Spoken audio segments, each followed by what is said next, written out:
Up, up, up. Oh, by the way, like nobody tunes into this, but it is saved for your benefit, like in perpetuity, to go look on back what we Beautiful. practice, sort of thing. So, and I'm just Great. going to confirm that that is going through. Hey, we're all green. Awesome. Okay, so we have just purchased a saxophone a couple days ago, alto, and we want to get the, what do you call it? Um, the new driver's lesson, basically. Yeah, how to get good without hurting yourself in the process. So let's do it. Okay, so starting from the beginning, I'm assuming you've looked at some YouTube tutorials for how to set up the instrument. Yeah. Cool. Yeah. So I yeah, because the neck piece is inserted correctly into the right hole, so we got that. Can you pop your mouthpiece off and let's just take a look at your reed placement? You mind if I just take the neck off too? Totally. Yep. All right. You want to? Is the neck actually? Could I show you with the neck, or could I show you with the neck on? Basically, As if you long want as to I see. can see the tip of the reed, that's perfect. Yeah. Totally. Hey, there we go. Yeah, totally. And it's just like a nice little sliver. Yeah, straighten out Yeah. just a little bit. Cool. So that you see that little line at the top when you're looking straight at the reed. Yeah. When the reed is facing you, like the face of the reed is facing you, you see that little Yeah. line at the top, that little line of black. It's like dirt under a fingernail. That right there. Yeah. So the smaller you can get that, the better. Okay.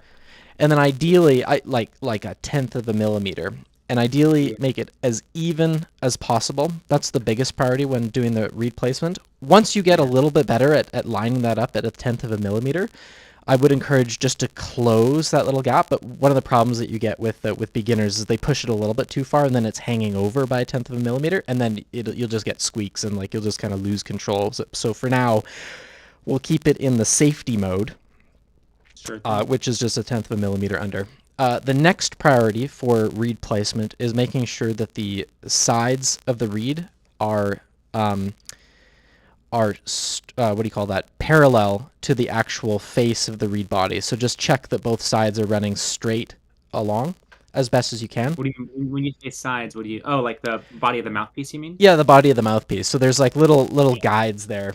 Yep. Yeah. Bingo. That's exactly it. Now you see the bottom of the reed, the bottom Yeah. of the cane, how it's a little bit crooked on the bottom. Like I do. it's just like a little. So ignore that. That's meaningless. Okay. There's That's what I was no. wondering. Yeah, Yeah. that's exactly it. That took me freaking years to get over. But like that part of the mouthpiece, it has no it's no roll. I don't know how the geometry works, but like every single reed that I've ever had has never lined up perfectly straight. I don't know how that is, because like Yeah. everything else, but it just kind of hangs off crooked. And in some reeds, like it'll be like way off, and you'll be like, oh my Back to god, the like read cut. But like it's I like used to look at the read at the bottom to see if it was lined up, and I wouldn't, and then I would be totally, confused. exactly, yeah. Ignore that. Like it's meaningless. It's the tip of the reed's the most important. The second most important thing is the sides. The bottom does not matter at all. It's entirely looks, and honestly, the more crooked the bottom is, the cooler you look, in my opinion. But the last thing, and this is not critical, but it is kind of it's like 2 points towards like, okay, this is probably going to be a good reed that's going to last a while. Have you done the pop test before? Well, Perfect. I don't. Yes, I have, but I don't know if I've never done it with the neck on, so we'll It's see. actually it's a little easier with the neck on. It'll actually seal for longer. I don't know why, but it's just, yeah. Is that There you sealing? go. Yeah. Oh, perfect. Okay. So if you ever get a reed that doesn't seal, it actually Yeah. doesn't. In my experience, which is only 15 years, so maybe I don't know what I'm talking about, but the sealing of the reed's not really important. It's like it's indicative of a reed that's like probably going to be good, but it's not like if a reed doesn't seal, it's not a deal breaker. At the end of the day, the only way to assess a reed is to play on it, sort of thing. But if you can get it to seal, it's usually a good sign, because a sealing reed I find holds onto moisture better, and so it's much more forgiving when you put the saxophone down. When you come back to it, it's going to like you still be playable. Whereas right Yeah. now, the reed I'm playing on, it's not sealing very well. So by the time I actually pick up my horn, it probably won't even play. That's all dry. I'm in Calgary, Alberta too, so it's just so dry here. Okay. I It's was just going gonna to see. sap it. So, I had um, another question on reed y- placement, or I guess like ligature placement. yep. Does it matter where the ligature's placed? So, Like, yeah, ligatures are haunted. I gotta say, experiment. and it varies from mouthpiece to ligature. There's no it varies entirely.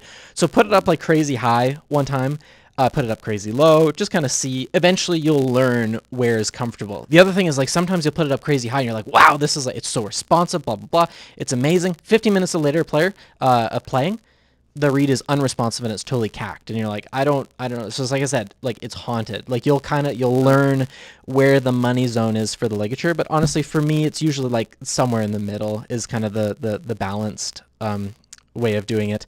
One more note on the sealing of if you're ever in the market for a new mouthpiece, I'm assuming that's the mouthpiece that came with the horn. It is, so I'll get a new one eventually. Yeah, I don't rush into, like, for me, hard work is more important than gear. Like, you can overcome any gear with hard work. You know, like the famous examples, like Charlie Parker was always like pawning his good horns to play on garbage, and he sounded completely fine. That being said, I'm pretty sure he was only playing on garbage horns for gigs. I'm pretty sure when he was recorded, they would have, you know, whoever was the sound engineer would have handed him something decent. So I think that's it's a little misleading, those stories, but the. But when you're evaluating a new mouthpiece, I play on a really expensive, like, it was so painful to buy, but buy once, cry once, a really expensive mouthpiece. It pretty much does not ever seal because the rails are so, like, they're so thin.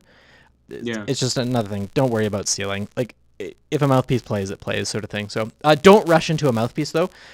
You want to develop your embouchure, your muscles around, because you don't really know what mouthpiece is really going to make your sound sing, or what kind of sound you even want, until you've pushed your beginner mouthpiece as far as possible, right? So I would almost even, like, I would only replace a mouthpiece early if it was a deterrent to you sitting down and putting air through the horn. Like, if the mouthpiece was uncomfortable, or it was just, like, so obnoxious to use, or it was, you know, like, if it sucked the joy out of sitting down and playing, I would do it early. But otherwise, you could probably get all the way through your 500-hour goal with the mouthpiece. And I think that would be a great way of celebrating 500 hours. Is like, okay, now, you know, that I have all these muscles and control, you know, you can actually evaluate a mouthpiece at that point. Whereas otherwise, like, you'll have no clue. You'll get something that, you know, that looks fancy or feels right at the time, and it'll just be completely wrong. Like, especially the mouthpiece tip opening, that's like a big thing, because, like, as a student, your lungs won't be super developed, so you'll pick something that's way too small, and it'll hinder your altissimo in the later range, you know, or your ability to, like, have, like, really rich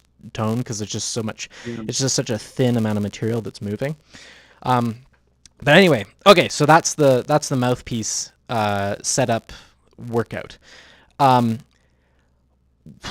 Later on, because I can hear. Can you give me a couple notes? Because it sounded quite. I mean, you're not warmed up at all because you just sat down with a horn. But yeah.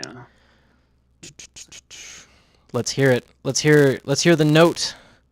Oh boy. The note you got. That's why we have the studio, the recording, the practice studio. We've isolated ourselves from the neighbors this time. Right, and especially their cat, who I find is always the least big fan of. Yep.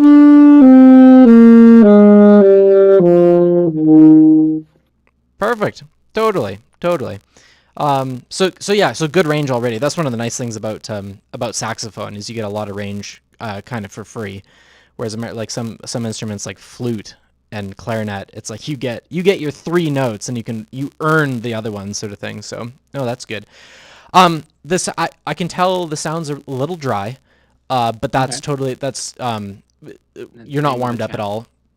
Yeah, that's exactly it. Yeah, totally. So I don't know if you've seen the first video I did, but I'm a big proponent, and I didn't invent this. This was actually the baritone saxophone player in the Wynton Marsalis big band. He told me one time, he was like, boil some water and soak your reeds in it for 20 minutes and you'll never not do that again, like, once you play on that.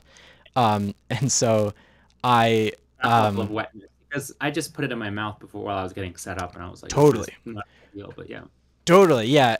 And one of the things that you can be tempted to do when you do that is you suck on the reed a little bit, which collapses the bubbles inside the reed. I don't know if you've tried that yet, but if you suck on it a little bit, some of the bubbles come out. That is like the poor. Oh, and you're playing on a wood reed, hey, or nothing like silly. Wood reed, cork, yeah. Oh, wood reed. Okay, good. Yeah, no, that's you know what? In fairness, I haven't tried the synthetic ones yet, but it's like there's just some properties of wood that just make it so much more, because it's like when it gets moist, it's like supple and it can anyway. Curious about it, but yeah, I'm not there yet. So Totally. Yeah, no, stick with wood. They last for a lot longer if you learn how to not knock your reed against stuff, and you yeah, put your reeds in a case. They last for like months. So like the it seems expensive pretty good. Yeah, yeah, everyone online is like, you got to replace them, but mine still plays decently. totally. Yeah, it's usually I find younger students that are a bit more clumsy are run into that problem, because I remember that as a kid. I'd always be messing up my reeds or not treating them with respect, and then they would not respect me in return. And you know what? Fair enough. So okay, wood reed. Highly recommend. It's a little tough as a beginner because you're not gonna really notice the difference, but like it chews through your reeds to boil them like that, because you get a lot more of the life out of them, like all up front, and then I they'll see. they'll wither away. But like as you get, you got like 100 hours on the horn, I would definitely try it, because it takes your reed from like zero warm up whatsoever to as if you had been playing on it for 2 to 3 hours straight. It's like it Wow. just moves so much easier. You don't need to use as much air. It's more supple. So it'll move easier, which will access more harmonics. But for now, as a beginner, just wet it with the tongue and let the air going through the humidity of your breath going through the horn. Let that naturally fill the pores of the reed. For now. All right. So I'm sure you have heard the word of the long tones. The people that come to your door, they knock, and they preach the word of the long tones. And it's just this crazy religion that people belong to. Yeah, Because why would you ever want it's to play not as long helpful tones? for what it's worth. I get it. Yeah. Totally. But that is if you want to power level your tone and your development, and just getting into a practice session. Long tones are unfortunately the boring. I'm sure it's probably same on violin. Hey, like playing lots of long, really steady tones. Somewhat. It's not as important though, because your breath is more variable than like your bow placement. Like your bow kind Right. of just rests on it. This is Cool. one of the bigger learning adjustments, is like how much physical energy it takes to kind of sustain a tone and like keep it consistent. Totally. Yeah. Yeah. Totally. To keep it like the air even and that sort of thing, and also make sure that like you can just run out of air, or if you're like pushing your lungs too hard, and all of a sudden you got cramps in your side and that sort of thing. So, Yeah. have What you is run quick across? Go question? ahead. How long should a long tone be? That's always been a question. Yeah, actually, that's a question that I've actually never been asked before. How long should it be? Because I don't want to say as long as possible, because it's like, what even is that? Set a metronome to like 80 beats per minute and try and play like one whole note or two whole notes, somewhere in there. Aim for that, because then at least you have some sort of target to work towards. So play it for 4 to 8 clicks, and then just take another deep breath and play it again. That would be like a long tone. Okay. And then it gives you some sort of goal. And then that way you can do things like you can play a scale, so like a whole note or two whole notes at a time. Which is and then that way there's some sort of like defined goal of like when the long tone session ends, because you go up the scale, you go down, you're like, okay, that's one long tone kind of chunk, and then we can do a different scale after that. So that's one of the things that I really wanted to say is like, 4 to 8 go clicks ahead. or 4 to 8 clicks, right? Not 40 to Four to 80. eight, yeah, or four or eight sort of thing. So Or then 8. you're not Okay. like, yeah, and then Yeah. that's practicing your sense of time as well, Yeah. which you would already have because of the violin stuff. Yeah. But yeah, so for long tones, yeah. However, having to sit down and play long tones is going to be a barrier to wanting to sit down and play the instrument, which is big bad. Like, we do not want that. We want to remove as many, because it's a long road ahead. You got this 500-hour goal you want to accomplish. So Yeah. any barrier to being motivated to do that, we want to absolutely remove. So find ways to make long tones fun. Like, if there's a song that you're working on because you know how to read music, try Yeah. working on memorizing that song, but instead of playing the rhythm, each of the notes you have to hold as a long tone, or just something like that. Find something that you want to do and make a long tone exercise out of it, because then you'll actually be able you'll be Yeah. motivated to and engaged. Because otherwise, that's the other thing. Like, you're sitting there arbitrarily blowing air through the horn, and you're like, okay, like, why am I here? Oh yeah. Having a 500 hours song of is this. very helpful. I mean, right Totally. now this London Bridge is falling down, so that's kind of where we are. Totally. Hey, yeah, totally. Yeah, hey, a tune that Yeah. But you can also, I would also encourage you, because like London, that's not exactly considered a banger anymore. It's Its time beautiful. has come and gone. It's not usually called on jam sessions either. Uh, but use ChatGPT and just be like, I want some simple but more modern songs, and I Yeah. bet you it'll spit out 10. You'll find one in there. You're like, oh, like that only takes Yeah. 4 notes. Ah, I didn't think of that. Now I can play, like Good idea. um, you know, so that would be, so long tones are it, but they're only part of the puzzle. Long tones, their point is, one, like you said, the building up of the ability to play long, even, steady notes. But you'd be surprised, like if you're taking in deep breaths and you're doing the diaphragmatic. Have you run across diaphragmatic breathing yet? No, but I kind of roughly know. I used to also sing, so Oh, probably the perfect. same. It's the exact same thing. It's just making sure that you're not just taking in air with the chest. Just make sure your belly's moving, because then those muscles are easier to control for playing really long, even notes, and you get more. It's like a bagpipe. You just get more bang for your buck for your breathing. Um, the That being said, if you're gonna go play a passage that doesn't really require a whole lot of air, and then you have another really large passage after that, if you take in a really deep breath and then you're playing, and then you have to take in another deep breath, now you got stale air in the lungs. So it's not always like, oh, taking this crazy amount of air, because that's just because the air support will make no. Like, breathe as much as you need to, so that you Yeah. can always be replacing the air, because otherwise it will get stale and you get the cramps and that sort of thing. So, but you'll learn that the hard way. Um, Long tones are the power leveling, diaphragmatic breathing, but don't just do long tones, because they're super boring. The point of long tones is the muscle development of the mouth. Okay, practicing for a physical, like a really physical instrument like the saxophone, where it's like a whole body experience with the Yeah. fingers and the chest, like it's really only your legs that are not involved. Um, it's about building the musculature in the mouth. That's really the biggest thing that the long tones are doing. In the beginning, you're going to be squeezing a lot, just because like you just don't have the muscles in the mouth, so you're just going to be like really really tensing up to like, Yeah, hold no, on I to this find thing. that my lower lip is so sore after like 45 minutes of playing. Bingo. Yeah. So Yeah. as that gets stronger, you're going to be able to relax more on the instrument, and which really helps with the tone, because that's, I think, one of the big goals that you want is like, how do I sound like a saxophone? Like, how do Yeah, I, no. I can get a few. I can every now and then I get a glimpse of what it is, and then I'm like, ah, that's it, and then it goes totally, away. totally, Like I yeah. can, if I like find the right note, it'll stick around for like a little bit. But when I try to move it into a song or do anything more complicated, I'll go back to my old tone. Bingo, bingo. Which is so weird, because it's like, you play violin and you can get it, like, it won't sound good when you begin, but it's like it sounds close to a violin. Whereas you hear Well, saxophone on the radio and then you go play it and you're like, these are two different instruments. yeah, Like I know it's that made me sound pretty bad at first too. My original reason for leaving the violin actually was like it's an instrument that unless you're really diehard committed, you'll never be good.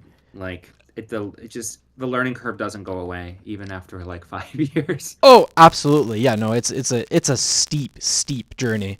Yeah, Whereas saxophone, hopefully with a little bit of help here, we can kind maybe of, it'll kind of get a little better yeah, after you. yeah, totally. Especially because, like, like it's a mechanical instrument. You don't have to like know where the note is. You just Yeah, finger the note and play. You'll be somewhere close, sort of thing. Um, yeah, the For the tone development, yeah, getting the muscles so that you can finally relax on the instrument and just let the yeah, reed move. That's a big part of the long tones. The other thing that, so you actually, you hit on something key there, where you said, okay, so um I play a note and it's like, yeah, it sounds good, but then I move to a different note, and all of a sudden it's like the tone and off center, or it gets fuzzy, or like that's kind of what you're yeah, saying. Hey, you kind of notice. So yeah. that's one of the crazy things about saxophone, is there is actually a throat position that you have to learn, for each note, in order to get it to resonate.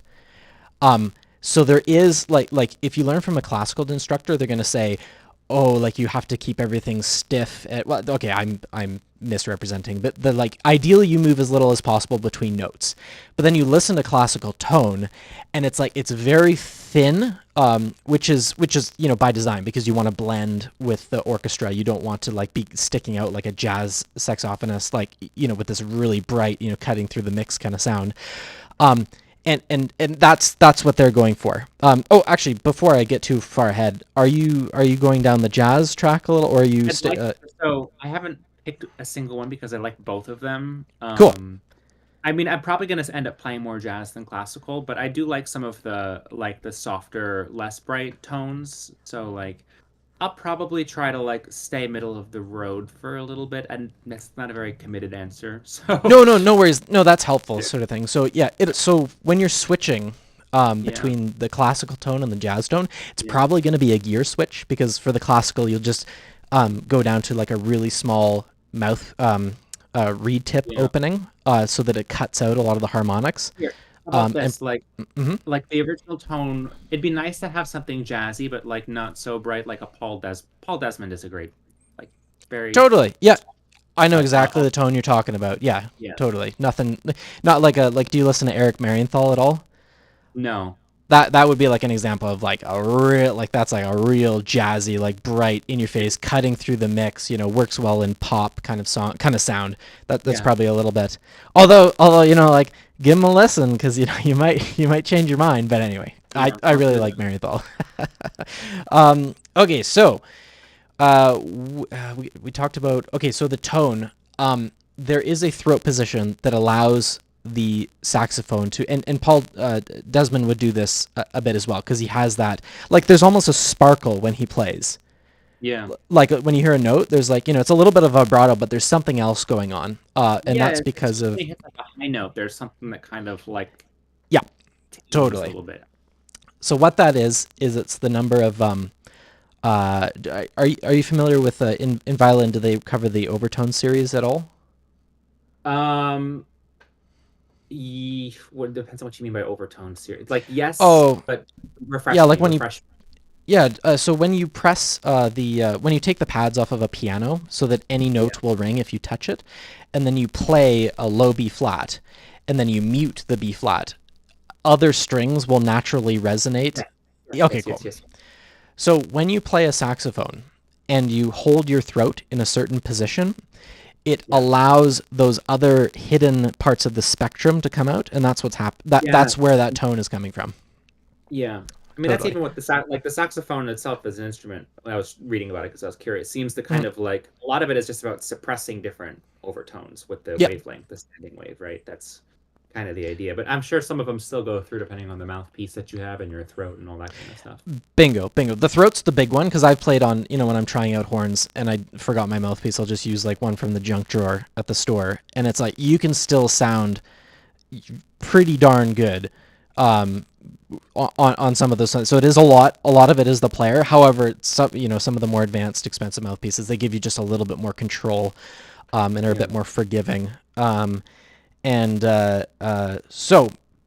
Um, so that's where, and that's always the beginner sound, is that when they play a G, the only note that is resonating is the G. You just hear pure G, and that's why the tone sounds flat, sort of thing. So I wouldn't recommend jumping into, so the pathway, just to expose you to this, because you're gonna, as you continue on Reddit, you're gonna run yeah, across this. People talk about overtone exercises. For the first 100 hours of practice, don't worry about that so much. Just play with the flat sound. Just build up the muscles. But in the future, as you're like, okay, I want to get into tone development. I want to add that sparkle to my sound. The overtone exercises are the path to achieving that sparkle. I'll show you. I'll show you my most beginner one. Uh, yeah. just to kind of give you a sense of like what it is, but we'll quickly move on to something else because it is a little bit more of an advanced thing. Um, do you have the ability right now to play the low B flat on your instrument? What is that the very lowest in note? The very lowest note, you betcha. I can do the low C. I don't know if I can do the low B flat. That's Let's do fine. the C. Low C works as well. What? Oh my God, this drum set's gonna annoy me. That's Oh not good. yes, yeah, because you pay. Yeah, totally. Speaking of Oh, over, do you know how to fix that though? It's because it's going shh, right? well, no, no, no, no, no, no. There's a drum set next to me, and I can loosen my embouchure further. But there's a drum set in here, and as soon as I started playing, even though it Yeah, bumped up an octave to the high C, the drums started vibrating. right. But it's the snare sound, right? It's like a hissing. Yeah, the snare. It was a snare. Yeah. Do you know how to take the snare off of a drum? I can figure it out maybe. Yeah, there's a little lever on it. Just this is actually a really great thing to learn. This is actually I'm gonna make a video about this because this is like a common issue if you're playing out places. Go find the lever on the drums. Just turn it off. You're not gonna break anything. It's next to it's on the snare drum, the big white drum in the middle, and it's close to the there's like a little like a bunch of metal, almost like bracelet material on the underside of the snare. Yeah, I think those are the toms that you were on there before. Well, let me try playing the low note again, and we'll see what I can do. And if it Okay, cool. hopefully... Hey, there you go. There you go. Now, so before, when you played the note and it wasn't the low one, it was actually the high one that played. That is actually your first overtone exercise, where you played a note and you actually got a different note than what you actually intended. Yeah. But the sax is always an octave higher, right? Or is that not always the case? Sorry, which is an octave higher? When you overblow on a sax, usually it goes an octave up. Is that right? For the first overtone, yes. So the first overtone is an octave. The one above that is a fifth. Crazy. And then above that it's a fourth, and then above that it's a major third, then a minor third, then a anyway. I'm not visualizing that very well, but the distance gets smaller and smaller as you go up. It's like just one of those kind of mysteries of music. See if you can try this. Play the low one, then get the octave above, and then see if you can. Now this is bad advice. I'm going to say squeeze, but eventually get out of that habit. Do it more with your throat.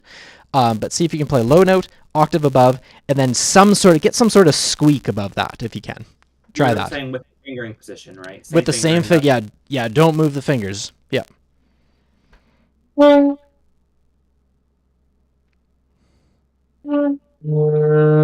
you go. Yep.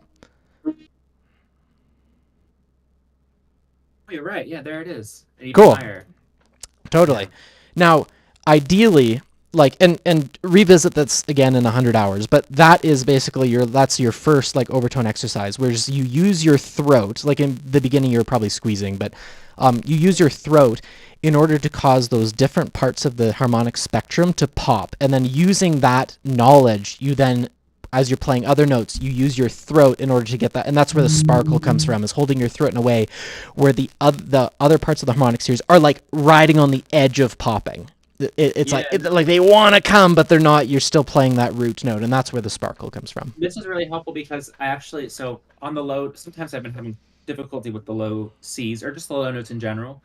And my initial instinct is always to change my mouth. And yes, I am usually squeezing too hard, but I've never tried changing my throat, and changing the throat makes it easier to play. Very cool. Nice. So that's good. Perfect. One of the key things, so for the throat, the thing that unlocked it for me is think of the syllable R. So instead of going who, it's more of like Wait,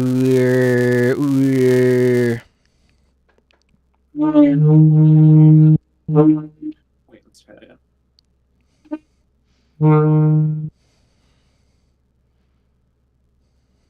I keep doing that. It's fine. I can't actually hear on this end because Discord is attenuating the audio. One other thing that I'm gonna get comments about if I don't correct. I see your cheeks are popping out. Oh yeah, no, they keep doing that. I know I'm not supposed to do that. Totally. It is like, and just have you seen a Dizzy Gillespie? No. Okay, so that's a player that now he did it as it was a marketing thing, I'm pretty sure, along with like the trumpet all bent out of shape. Like he actually caused himself damage to his cheeks, but like they're permanently like enlarged when he plays, sort of thing. So like if you don't want to look like a hamster when you're playing, yeah, keep those cheeks in, because then you'll be using the proper muscles as well. Yeah. Now, probably one of the reasons that you'll notice in longer practice sessions, the cheeks just naturally start to, like, because your mouth starts to get tired. Just stop and rest for a couple minutes and go back to it, because it's just your muscles failing you. You just don't want to get into the bad habit of having the cheeks pop out. It'll really affect your playing down the road. So, but anyway, you already know that, so that's good. Yeah. Are you what else can we do? We got the long tones, we've got the, making long tones fun. What's a piece of music that you're going to kind of start with that is kind of fun but like accessible? I know you said London Bridges, but London Bridges. Well, I know London it's not. Bridges. I'm gonna switch it up it a little bit, but that's like the reason I've been doing that one is because it requires me to like use the octave key to like go back and forth a lot because it straddles where like the top, what is that top note? I guess that's a C, the top C to go Hmm. to the, it starts on D, and so you have to start with the octave key No, good. placed, Good. and then it goes like it'd be like, I guess it'd be D, it used to be like D, E, D, G. Yeah, okay. So yeah, that's why I've been doing that one. It's been a little bit like a practice exercise for fingering. Totally. No, good. Um Sorry, I'm just checking on some E, technical D, stuff on the C. side here. Do you have it memorized or available to play here so that we can just kind of, Yeah, can and do I it think we'll quickly. end the session with that, and I'll just kind of, we'll fix some Good. tonguing stuff Great. and go for it. I'm actually not going to be able to hear. Are you able to go into Discord in the settings, and it'll be under, it's under, I guess I'm not sharing my screen. If you go to, oh, I can't even figure it out. Yeah, if you click on the gear icon in the Video and bottom, voice. yeah, and it'll be the voice and video category. Yeah. Okay. There is a input sensitivity, automatically determine input sensitivity. See, turn that off. Turn that off, yeah, and put the slider somewhere close to like minus 82 decibels, just so that we're not. I can still hear, you and Okay. the snare drum in the background. Um, Great. I think that should work. Let's try that. cool. Yeah, let's see. Blow a couple notes. Let's see if that. I think there's one other setting though, but we'll see. I accidentally went up an octave, but yeah, you get it. Totally.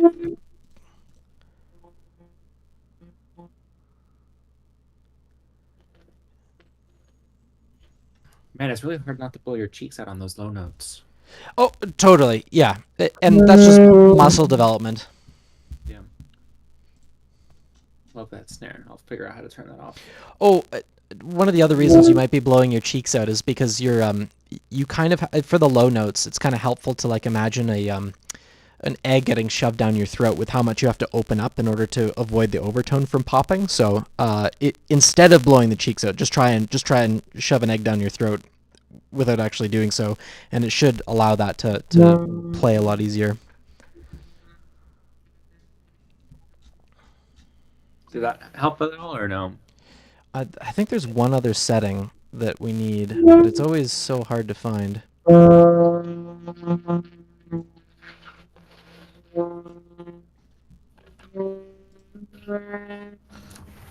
Let me see. It might be the audio. It might be the talking one. Let me try that. Because it said like, here, 1 second, voice and video. I can do voice activity. Yeah, Or I just try can- it. I'll try push.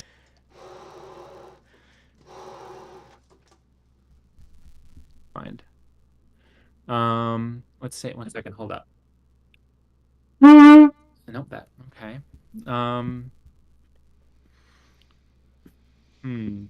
But it like blocks out the sound.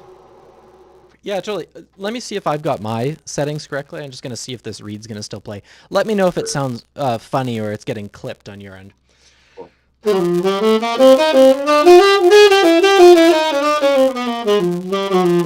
Is all of that coming through, or? It is. I mean, the microphone in general's been a little fuzzy all along, but Okay, cool. So whatever the setting is, I've got it turned off here. So let me just see if I can go find it. And by the way, there's nobody after this, so we're not in a rush or anything like that. So I think it might be the automatic gain control. Automatic gain control I would turn off, and attenuation. There's a setting called automatic gain control. okay, let's try. I would turn that off, and I would turn the attenuation all the way down. And the when when I speak and when others speak off as well. And I think that's the only other setting I have. Turning off noise suppression, gain control. Okay. There we go. Yeah. All right. Let's try that. Cool. And I think I can probably get a little bit of echo, but that's fine. Go for it. Does that work better? Nice. Yeah, totally. All right, London Bridges, let's hear it. Oh God. Oh, it's the reed's dry. Don't worry about it. Oh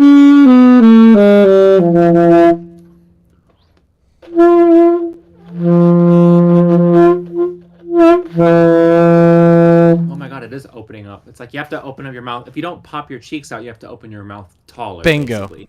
Bingo. Yeah.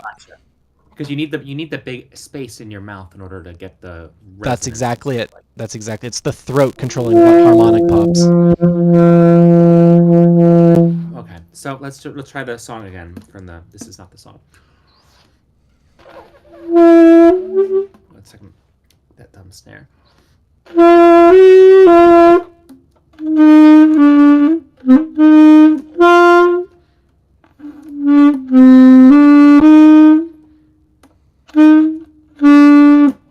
Oh wait. Oh sorry.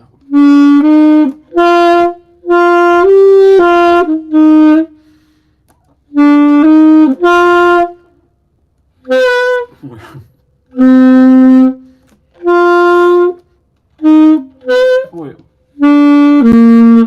Good. Totally. You made it through. Hey, that's how everyone sounds when they start. So don't worry about that. All right. Show me. So one of the things I noticed, but this is like Yeah. really I know, advanced. Yeah. So the fingers. You never want your fingers to, especially as you're beginning. Let's just get into this habit now. You always want your fingers in contact with the pearls. Never lift it higher than it needs to go. Now, a trick to that is you see where your pinky is hanging there. Put that pinky. My video down a little bit too, so you can see the whole thing. Perfect. Yeah. So you see your left pinky. Yeah. Place that on. Yeah, that's the trick, is making sure that it's always on its pearl. And same with your right hand. Make sure that one's always on the E flat key. Okay, oh, there's the pearl down there. Okay. Yeah, you betcha. Because if your pinky comes up, the rest of everything will come up as well. And Yep, same with the one on the bottom, that E flat key. That right? Yeah, just always just kind of keep that. Try playing London Bridges again. It's going to be very difficult, but keep those fingers Yeah, down. it's hard. It's much. I have this when I press the octave key. That's when it tends to jump up. Yeah, bingo. Yeah, just get out of the habit. Keep those fingers down. It is going to be astronomically important to really rapid development. All right, try. And play it as slow as you need, like one note at a time.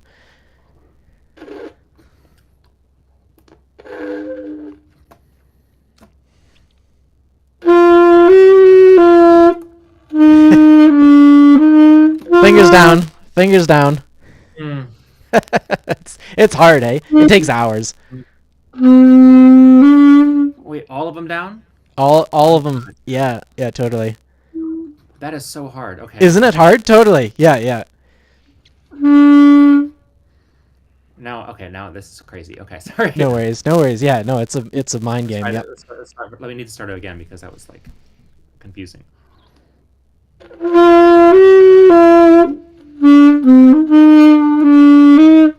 It's so hard to keep my fingers. Totally. So don't worry about it. It takes hours, but if we can get you in the habit of doing this now, it is going to remove so many barriers. This is a really great one to combine with long tones, because long tones, there's not a whole lot of movement to think about. So you just play one note and then you move to the next one, but you're like, okay, move as little as possible. Keep the pinkies down. I'm gonna try it one more time. I might accidentally move some fingers, so I'm just gonna try to make it through the song. Yeah, no worries. Just play the first 3 notes. Just focused on 3 notes and see if you can do it with as little movement.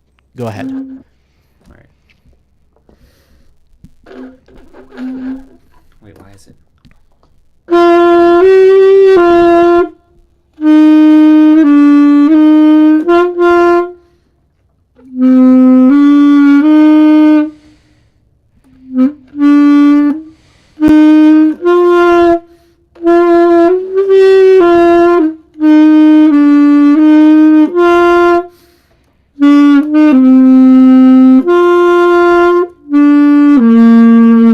Hey, there you go.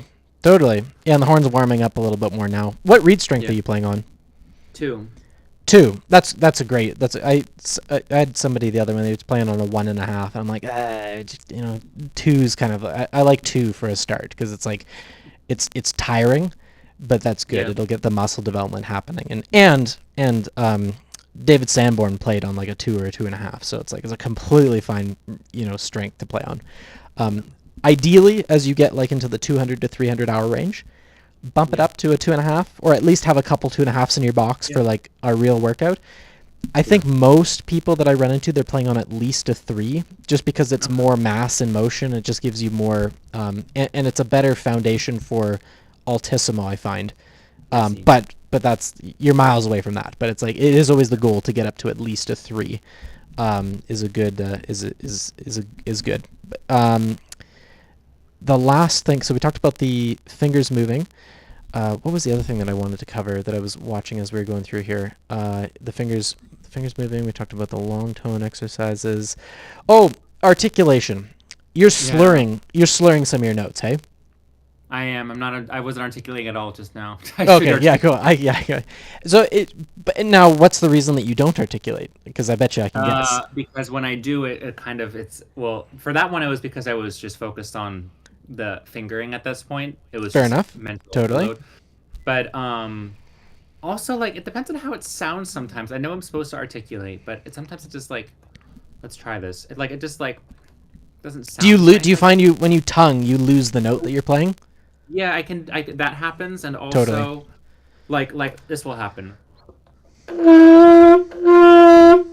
Like there's a really long pause. Like it takes a long time to kind of like move to the next note, and I need to figure out how to make it faster. Totally. Can you show me with your finger how you're tonguing on the reed? If you just turn the saxophone to the side, and just use your finger and show. Yeah, no, not the tongue. This isn't that kind of channel. Just show me what part of the reed are you touching? Right on the tip, hey? Yeah. And you're shooting your tongue forward. I'm trying to like make it like a T, like I usually. Mm-hmm. But it's actually on the bottom. Actually, let me try on the bottom. I'll try that.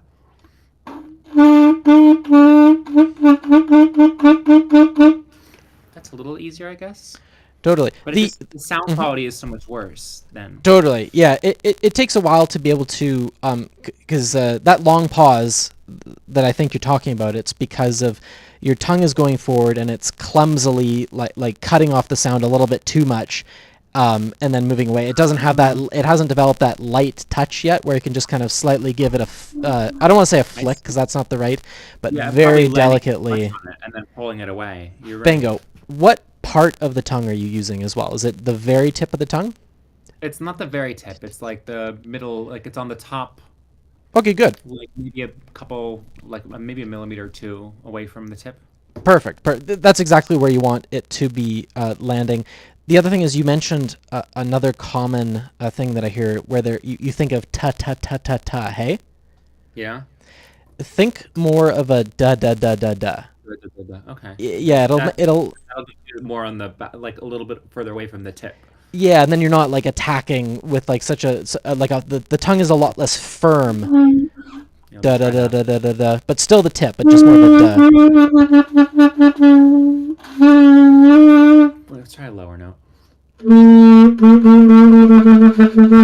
That's a little easier, yeah. Hey, there we go. Yeah, that's much lighter. That sounds a lot closer. Now, it's the dryness of the reed that fuzziness that is in there, sort of thing. If you're blowing long tones for an hour, that would completely go away. Yeah. Okay, I see. Yeah. Yeah, it's because of the dry. Mm-hmm. Yeah. If you don't do it too hard, it doesn't fully articulate. So there's probably somewhere in between. Bingo. And don't go too soft when you're first starting, because then you go into like a ghosting of the note, and that's a little bit more of an advanced technique. Like just definitely cut the sound off. One of the barriers you're running into is because your reed is dry. It takes so much air to get a dry reed going, and then as soon as you cut off the vibrations, it needs air to start up again. Whereas if it was wet, you could flick it, and it would like barely any air would be required in order for it to start the note again. And so it wouldn't be like, what do you call that? Like when something's vibrating, like a piece of machinery is vibrating, and you stop it with your hand, And then because the Yeah. vibration's so subtle, like it takes 5 seconds, but then the vibration comes back. But if it's Yeah. vibrating much more easily, it immediately, as soon as your hand comes away from the equipment, it immediately starts up again because it's got. I don't know how to complete that sentence, but you know what I'm talking about. I do, yeah. Alrighty, well, does that give you enough to get started with? I think that's kind of It does, yeah. cool. We've corrected some potentially bad habits. Yeah, We've got had to some practice for like an hour now, and I appreciate totally this. This is really good. nice. No, I'm glad. I'm glad this was helpful, and this gave me some great there's some great ideas for me in here as well that I would have never thought of. So that's What's an perfect. example? Oh, I'm gonna have to go look back, but there was one question that you asked that I'm just like I never would have thought of that as a question. I cannot remember. I haven't been taking notes, but that's one of the That's nice all right. things about the stream Yeah, no, being saved is I'll go back and I'll find that because it was yeah, no, definitely a lot of people would appreciate knowing the answer to the question that you asked. So that's awesome. cool. Alrighty, All man. right. Well, enjoy the rest of your practice. It was really nice Thank meeting you. you. Nice And meeting you when you get to if you get to 100 hours, give me a ring, Oh, and we'll sounds good. I see. will. Yeah, we'll see where we at from there.